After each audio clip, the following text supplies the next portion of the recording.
എല്ലാവർക്കും പവിത്രം സീരിയലിന്റെ latest episode റിവ്യൂയും നാളത്തെ പ്രൊമോ റിവ്യൂയിലേക്കും സ്വാഗതം. എല്ലാവരും ചാനൽ സപ്പോർട്ട് ചെയ്യണേ.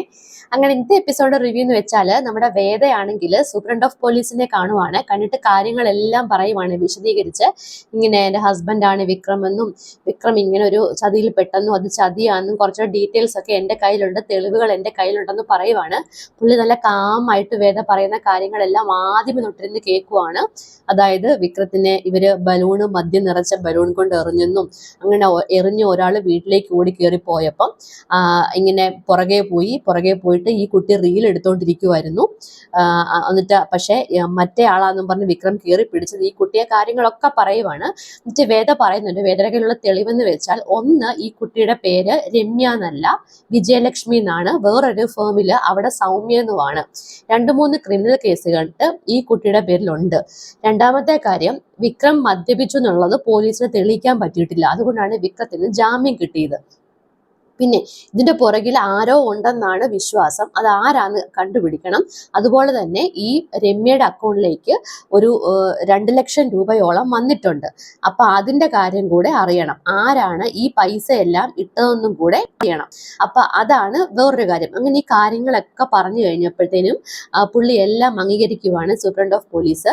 പുള്ളി പറയുവാണ്, അപ്പൊ വേദ പറയുവാണ്, സാർ ആദ്യമേ ഈ രമ്യ എന്ന് പറഞ്ഞ അവളെ പൊക്കിയെങ്കിൽ മാത്രമേ നമുക്ക് കാര്യങ്ങൾ അറിയാൻ പറ്റൂ എന്ന് പറയുവാണ്. അങ്ങനെ പുള്ളി സമ്മതിച്ചിട്ട് പറയുവാണ്, നമുക്ക് ആദ്യമേ രമ്യയെ പിടിക്കാന്ന് പറയുവാണ്. ഇത് കഴിഞ്ഞപ്പോഴത്തെ നമ്മുടെ വിക്രം ആണെങ്കിൽ കുളിച്ച് കുട്ടപ്പനൊക്കെയായി ജയിലിൽ നിന്നൊക്കെ ഇറങ്ങിയിട്ട് നമ്മുടെ ശ്രീനിവാസനെ കാണാൻ വേണ്ടി പോവാണ്, പൊളിറ്റീഷ്യനെ. അപ്പൊ ശ്രീനിവാസന്റെ വൈഫ് എന്ന് പറഞ്ഞ ഒരു ക്രൂക്കഡാണല്ലോ. അവര് വിക്രം വരുന്നത് കണ്ടിട്ട് ശ്രീനിവാസനോട് പറയുവാണ്, നിങ്ങൾ ഇപ്പം തൽക്കാലം പുറത്തോട്ട് ഇറങ്ങണ്ട. ഒന്നാമതേ അവൻ ജാമ്യം കിട്ടിയെന്നേ ഉള്ളൂ. അത് അവന് ഇതിൽ നിന്നും അവൻ എന്ന് വെച്ചാൽ ഈ കേസിൽ നിന്നും അവൻ മോചിതനൊന്നും ആയിട്ടൊന്നുമില്ല. അവന് ജാമ്യം കിട്ടിയിട്ടേ ഉള്ളൂ. ഇപ്പോഴും അവൻ കുറ്റാരോപിതൻ തന്നെയാണ്. അതുകൊണ്ട് നിങ്ങൾ തൽക്കാലം ഇറങ്ങണ്ട, കാര്യങ്ങൾ ഞാൻ ഡീൽ ചെയ്തോളാം. നിങ്ങൾക്ക് MLA ആവണ്ടേ, എന്നും ഇങ്ങനെ നടന്നാൽ മതി എന്നൊക്കെ ചോദിക്കുക. അപ്പൊ ശ്രീനിവാസൻ പറഞ്ഞിട്ടുണ്ട്, നീ ഇങ്ങോട്ട് മാറി, ഇതൊക്കെ മോശമാന്ന് പറയുന്നുണ്ട്. ഒരു മോശവും ഇല്ല. ഞാനാണിപ്പോ സത്യം പറഞ്ഞാൽ നിങ്ങളുടെ കൂടെ ഞാനാണിപ്പോ പൊളിറ്റിക്സിന്റെ എല്ലാ കാര്യങ്ങളും അറിഞ്ഞിട്ട് പ്രവർത്തിക്കുന്ന ആള് ഞാനാണ്. നിങ്ങൾ ഇവിടെ അങ്ങ് നിന്നാൽ മതി, കാര്യങ്ങളൊക്കെ ഞാൻ ഡീൽ ചെയ്ത് വിട്ടോളാം. എന്നിട്ട് എല്ലാം കഴിഞ്ഞ് വരുമ്പോൾ നിങ്ങളൊരു പ്രസംഗത്തിൽ അങ്ങ് പ്രസംഗിച്ചാൽ മതി, നമ്മളുടെ അഗ്നിശുദ്ധി വരുത്തി നമ്മുടെ വിക്രം തിരിച്ചു വന്നു എന്നൊക്കെ പറഞ്ഞ് പ്രസംഗിച്ചാൽ മതി എന്ന് പറയുവാണ്.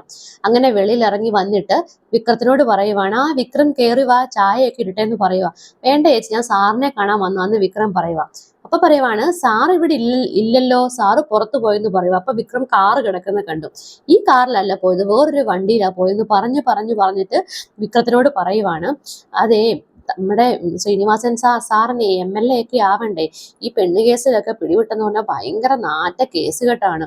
അതുകൊണ്ട് തൽക്കാലം നീ ഇനി ഇപ്പൊ സാറിനെ ഒന്നും കാണുമൊന്നും വേണ്ട, നമുക്ക് കാണാം, പതുക്കെ കാര്യങ്ങളൊക്കെ തീരുമാനിക്കാവല്ലോ എന്നൊക്കെ പറഞ്ഞ് ഇങ്ങനെ കുഴഞ്ഞു പറയുക. വിക്രത്തിന് അപ്പൊ തന്നെ പിടികിട്ടി, വിക്രത്തിനെ ഒഴിവാക്കുവാന്ന്. അപ്പൊ വിക്രം തന്നെ പറയുവാണ്, ആ ശരിയാ ചേച്ചി, ഈ പെണ്ണ് കേസ് എന്ന് പറഞ്ഞാൽ ഭയങ്കര നാറ്റ കേസ് കെട്ടാണ്. അതുകൊണ്ട് ഞാൻ കാരണം സാറിനൊരു ബുദ്ധിമുട്ടൊന്നും വരുന്നില്ല, ഞാൻ പോവാന്ന് പറയുക. ആ ശരി എന്നൊക്കെ പറഞ്ഞ് ഇറങ്ങിയപ്പം സാറിന്റെ ചെരുപ്പ് അവിടെ കിടപ്പുണ്ട്, ശ്രീനിവാസൻ സാറിന്റെ. അപ്പൊ വിക്രം ആ ചെരുപ്പെ നോക്കിയപ്പോഴേ പുള്ളിക്കാര് പറയുക, ഈ വേറെ ചെരുപ്പിട്ടോണ്ടാണ് പോയെന്ന്. അപ്പൊ വിക്രം പറയുവാണ്, അതിന് ഞാൻ ഒന്നും പറഞ്ഞില്ലല്ലോ എന്ന് പറയുവാണ്. വിക്രത്തിന് അങ്ങ് അടി കിട്ടിയ പോലെ ആയിപ്പോയി. അങ്ങനെ വിക്രം അങ്ങ് തിരിച്ചു പോവാണ്. ഈ സമയത്താണെങ്കിൽ നമ്മുടെ വേദയാണെങ്കിൽ രമ്യ ഒരു കടയിൽ നിന്ന് ഇറങ്ങി വരുവാണ്. രമ്യയെ പോയി പിടിച്ചിട്ട് താക്കോൽ അങ്ങ് എടുത്തു സ്കൂട്ടിയുടെ. എന്നിട്ട് പറയുവാണ്, നീ ഇപ്പൊ എൻ്റെ കൂടെ വരണം, നിന്നെ കൊണ്ടുപോകാൻ പോലീസുകാർ വന്നിട്ടുണ്ട്, ഒരു സീൻ ഉണ്ടാക്കാതെ മര്യാദക്ക് എൻ്റെ കൂടെ വന്നാല് ഇപ്പൊ വരാന്ന് പറയുക. അപ്പൊ നമ്മുടെ സാബു ഒക്കെ രമ്യയെ കൊണ്ടുപോകാൻ വേണ്ടി വന്ന് നിൽക്കുകയാണ്. സാബുവിന്റെ മുഖമൊക്കെ ഒരു കടതൽ കുത്തിയ പോലുണ്ട്. അങ്ങനെ രമ്യയെ ഭീഷണിപ്പെടുത്തുവാണ് വേദ. എന്നിട്ട് പറയുവാണ്, മര്യാദക്ക് ജീപ്പ് വണ്ടി കയറിക്കോ, ഇല്ലെങ്കിൽ ഇപ്പൊ ആൾക്കാരെല്ലാം ഇതറിയും എന്ന് പറയുക. അങ്ങനെ രമ്യ ആണെങ്കിൽ വളരെ നല്ല കുട്ടിയായിട്ട് പോയി ജീപ്പിൽ കയറുവാണ്. സാബുവിനോട് എന്നിട്ട് വേദ പറയുവാണ്, ഈ പ്രതി കൊണ്ടുപോകുന്നതിനിടയിൽ പ്രതിയൊക്കെ ഇറങ്ങി ഓടുക, അങ്ങനെയുള്ള കുറച്ച് പരിപാടികളൊക്കെ ഉണ്ടല്ലോ, അങ്ങനത്തെ തരികിട പരിപാടികളൊന്നും കാണിക്കില്ല. ഇത് SP-യുടെ ഓർഡറാണ്, അതുകൊണ്ട് മര്യാദക്ക് താൻ അവിടെ എത്തിച്ചേക്കണം, ഞാൻ പുറകെ എങ്ങ് വന്നോളാം എന്ന് പറയുവാണ്. ഇതിനിടയ്ക്കാണെങ്കിൽ എന്നിട്ട് ഈ SP ഓഫീസിൽ പോയിട്ട് ഇവര് രമ്യയെ ക്വസ്റ്റ്യൻ ചെയ്യുവാണ്. രമ്യയെ ക്വസ്റ്റ്യൻ ചെയ്ത് രമ്യയോട് പറഞ്ഞിട്ടുണ്ട് മര്യാദയ്ക്ക് കാര്യങ്ങളൊക്കെ പറഞ്ഞോണം, ഇല്ലെങ്കിൽ നിന്റെ കാര്യം കട്ടപ്പോകയാകും, നിനക്ക് 2-3 ക്രിമിനൽ കേസ് നിന്റെ പേരിലൊക്കെ ഉള്ളതാന്നൊക്കെ പറയുമ്പം ഇത് ആര് പറഞ്ഞിട്ടാണ് ഇത് ചെയ്തത്, ആരാണ് നിനക്ക് പൈസ തന്നെന്ന് പറയുമ്പോൾ രമ്യ പറയുന്ന പേരെന്ന് പറഞ്ഞാൽ അഭിലാഷിന്റെ പേരാണ്. ശ്രീകാന്തിന്റെ പേരൊന്നും പറയുന്നില്ല, അഭിലാഷിന്റെ പേരാണ് പറഞ്ഞത്. വേദ അത് കേട്ട് ഞെട്ടുവാണ്. അങ്ങനെ രമ്യയെ ക്വസ്റ്റ്യൻ ചെയ്ത് കാര്യങ്ങളൊക്കെ കിട്ടി. ഇതേ സമയത്ത് വിക്രം ആണെങ്കിൽ പാഞ്ഞ് സ്കൂട്ടറിൽ പോവാണ്. പോകുന്ന വഴി വിക്രം ആണെങ്കിൽ അന്ന് ആ ബലൂണിന്റെ സംഭവമില്ലേ, മദ്യം നിറച്ച ബലൂൺ എറിഞ്ഞ ആളെ കണ്ടു. അവന്മാരെ കണ്ട് വിക്രം തിരിച്ച് വണ്ടി എടുത്തുകൊണ്ട് വന്നപ്പോഴേ അവന്മാരെ വിക്രത്തിനെ കണ്ട് 3 എണ്ണം കൂടെ ഓടി.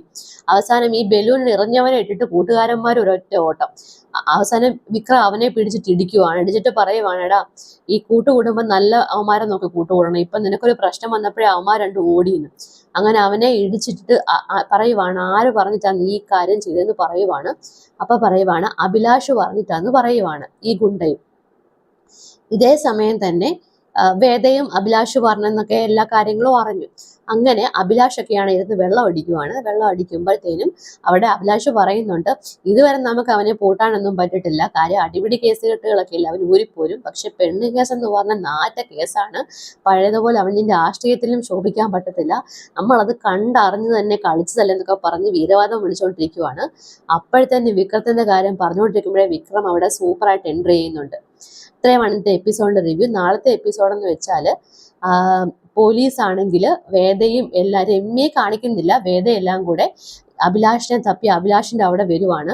കാര്യം ഒന്നും അറിയാതെ അഭിലാഷ് ഓടി വന്നിട്ട് പറയുവാണ്, കണ്ടോ സാറേ, ഇതുപോലെ പെണ്ണുങ്ങളെ കയറി പിടിക്കുന്ന ക്രിമിനലുകളൊക്കെ ഉള്ള റേപ്പിസ്റ്റുകളൊക്കെ ഉണ്ടല്ലോ, അവന്മാരെ ഒന്നും വെറുതെ വിടല്ലേ സാറെന്ന് സാബുനോട് പറയുവാണ്. കഥ അറിയാതെ അഭിലാഷ് വേദ ഒരൊറ്റ അടി കൊടുക്കുവാണ്.